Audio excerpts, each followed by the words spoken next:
absolute të dyshoj në të jetë me skeptik në këtë kuptim, sepse është burimi i kësaj gjykate ka qenë i pari e drejtuar politikisht dhe armiqësor ndaj Kosovës. Kto e kemi gjithë të qartë. Mirë po, faktet janë në anën, fatmirësisht në anën të Kosovës, sepse këtu mos harroni ky gjykim o ka i bot Kosovës. Ata janë individ, si që thaj, i kanë zgjedhë 4 duke menduar të përfaqësojnë më mirë.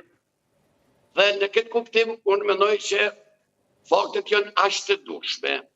Tendenca kundër Kosovës e prokurorisë, po edhe dëshmive, po edhe të vetë ngritjes së kësaj, po edhe politikës për barazim, ka qenë kundër Kosovës. Mirë po, koha ka qenë e pa drejt dhe e gjatë, po mi që tha, kjo ku prap ka bo që opinionit të është të vërtetën dhe të vërtet ka vetëm një të vërtet, ka pa fajsi.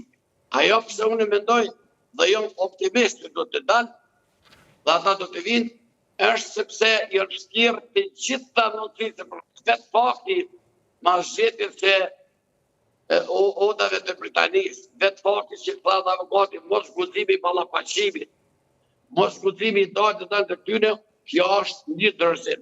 E dyta, mos harroni se kanë dëshmuar njerëz pa kompetentë dhe herë po thonë, ata dëshmitar, po të kishin dashur formalisht, e kishin jepë një intervistë me shkrem, ose kishin jepë një intervistë përmes linkut, videolinkit. Jo, ata kanë zgjedhur të vinë aty, të përballen me një padrejti të cilin e kanë pa, që është ka tendencë kundër Kosovës dhe kundër luftës dhe tjetë kundër luftës Kosovës, i bjen që tjetë edhe kundër veprimes të NATO-s.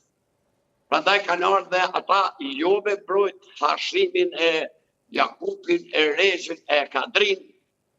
A priori, ata kanë ardhur të mbrojt luftën e drejtë të Kosovës dhe intervenimin e drejtë të tyre dhe arsyen pse ata kanë bashkëpunuar me Shqipërinë. Prandaj, do të jetë shumë problematik një vendim tjetër. E dyta, si që tha dhe avokati, gjykatat duhet të mendojnë edhe për ndikimin e një veprimi ose një arsjetimi qoftë dënim, po qoftë edhe lirim. Shumë rëndësi se ata kanë edhe përgjegjësinë politike se çfarë vendimi do të bërë dhe si do ta pret Kosova vendimin e tyre. Çfarë do të tjetë? E di se thonë do jo, e kanë detyrë që masën të mos është shqetësuar. E kanë detyrë që gjendjet kaotike kështu ashtu që është në Ballkan të mos e prikshin. E dyta, e kanë detyrë që të arsytojnë edhe veprimet e NATO-s dhe bashkëpunimin dhe luftën e përbashkët që kishin NATO që ke. E kanë detyrë që të arsytojnë edhe këto veprimet e veta për këtë periudhë 6 vjeçare? Prandaj unë mendoj që ata duhet të maten fort. Popullit ta me them që me 16 shtatu, ne duhet të dalim komun për komun. Ne duhet të dalim i madhe i vogël, ata që shmojnë liri dhe dinë se çka është liria. Jo për ata të 4 persona, 5, 6, 7, por të dalim për fatin e Kosovës dhe ta presim shqiptarët brenda. Por edhe të tregojmë se çdo vendim tjetër që është. Ka me pas masa dhe ka me pas ndikim dhe unë mendoj që ka me pas edhe pasoja të cilat nuk janë të mira as për qetësinë e këtij vendi, as për qetësinë e Ballkanit.